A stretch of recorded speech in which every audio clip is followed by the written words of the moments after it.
இது மகிமை நேரம். பிதாவாகிய தேவனாலும் கர்த்தராகிய இயேசு கிறிஸ்துவினாலும் உங்கள் எல்லாருக்கும் கிருபையும் இரக்கமும் சமாதானமும் உண்டாவதாக. பிலிப்பியர் 4 அதிகாரம் 11 படிக்கிறேன்.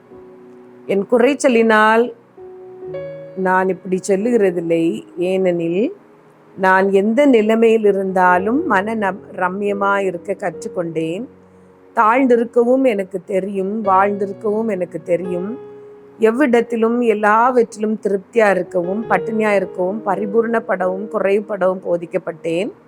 என்னை பலப்படுத்துகிற கிறிஸ்துவினாலே எல்லாவற்றையும் செய்ய எனக்கு பலன் உண்டு. நேற்றைய தினத்திலே கர்த்தர் நமக்கு ஐஸ்வர்யத்தை தரும் பொழுது, ஐஸ்வர்யவான்களாக இருக்கும் பொழுது நாம் என்ன செய்ய வேண்டும் என்று சொல்லி நாம் தியானித்தோம். இந்த நாளிலே குறைவுபடும் பொழுது, கர்த்தர் தரித்திரத்திலே வைக்கும் பொழுது நாம் என்ன செய்ய வேண்டும் என்று சொல்லி நாம் தியானிக்க போகிறோம். கொடிய தரித்திரத்தினாலே ஆண்டவர் சோதிக்கிறதும் உண்டு. எல்லாம் இருக்கும், ஆனால் ஒன்றும் அனுபவிக்க முடியாத ஒரு நெருக்கத்தின் வழியாக கர்த்தர் அழைத்து செல்லுகிறதும் உண்டு.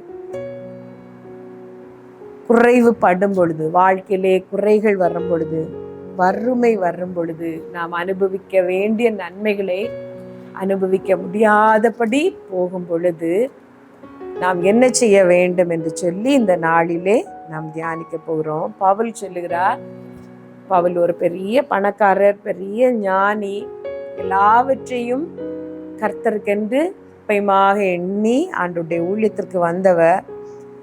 அவர் சொல்லுகிறார், என் நிலையிலும் ரம்யமாக இருக்க நான் கற்றுக்கொண்டேன். வாழ்ந்திருக்கவும் எனக்கு தெரியும், தாழ்ந்திருக்கவும் எனக்கு தெரியும், பட்டினியாக இருக்கவும், பரிபூரணப்படவும், குறைவுபடவும், திருப்தியாக இருக்கவும், எல்லாவற்றிலும் குறைவுபடவும் திருப்தியாக இருக்கவும் நான் போதிக்கப்பட்டேன். அதுக்கு தான் என்னை பலப்படுத்துகிற கிறிஸ்துவினாலே எல்லாவற்றையும் செய்ய எனக்கு பலன் உண்டு என்று சொல்கிறார். தரித்திரமான சூழ்நிலையிலே ரம்யமாயிருக்க என்னை பலப்படுத்துகிற கிறிஸ்துவினாலே எனக்கு பலன் உண்டு. வாழ்ந்திருக்கிற காலங்களிலே பரிபூரணப்பட என்னை பலப்படுத்துகிற கிறிஸ்துவினாலே எனக்கு பலன் உண்டு. எந்த நிலையிலேயும் நம்மை பலப்படுத்துகிறவர் கர்த்தர். வாழ்ந்திருக்கிற நாட்களிலேயும் பலப்படுத்துகிறவர் அவர்.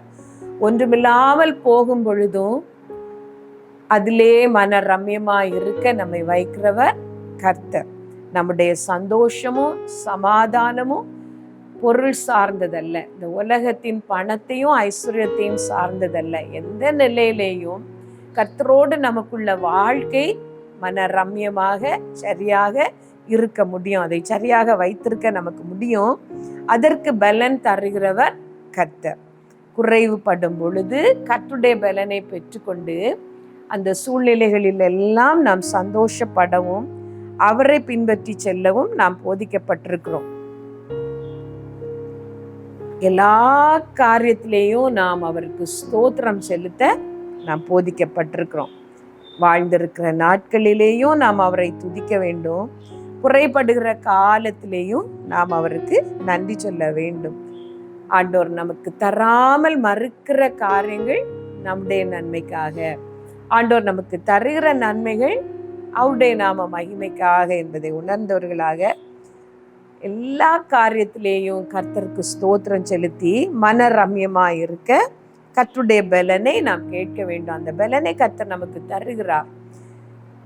ஒரு பெண், அவளுக்கு வளையல் இல்லை என்று சொல்லி முறுமுறுத்து கொண்டே ரோட்டிலே போனாளாம். அவள் போகும் பொழுது ஒரு தெருவிலே பிச்சை கேட்டு கொண்டிருந்த ஒரு பெண்ணை அவள் கவனித்தாள். அவளுக்கு கையே கிடையாது. அப்பொழுதுதான் அவளுக்கு தோன்றியது, இந்த அழகான கையை ஆண்டவர் தந்ததினால் அதற்காக நான் நன்றி சொன்னதே இல்லை, வளையல் இல்லை என்பதற்காக குறைவுபடுகிறேனே என்று சொல்லி ஆண்டவரை துதித்தாளாம். நம்முடைய நிலையும் அநேக தடவைகளிலே இப்படித்தான் இருக்கிறது. கர்த்தர் தராத காரியங்களுக்காக முறுமுறுப்போம், தந்திருக்கிற விலையேறப்பெற்ற நன்மைகளுக்காக அவருக்கு நன்றி சொல்ல மாட்டோம். என் நிலைமையிலையும் ரம்யமாயிருக்க நான் கற்றுக்கொண்டேன். குறைவுபடும் பொழுது நாம் ரம்யமாயிருக்க பழக வேண்டும். வேதத்திலே குறைப்பட்ட ஒரு சம்பவம் வேதத்திலே சொல்லப்பட்டிருக்கிறது. கர்த்தர் முதல் அற்புதம் செய்த அந்த கானா ஊரிலே அந்த திராட்சை ரசம் குறைவுபட்ட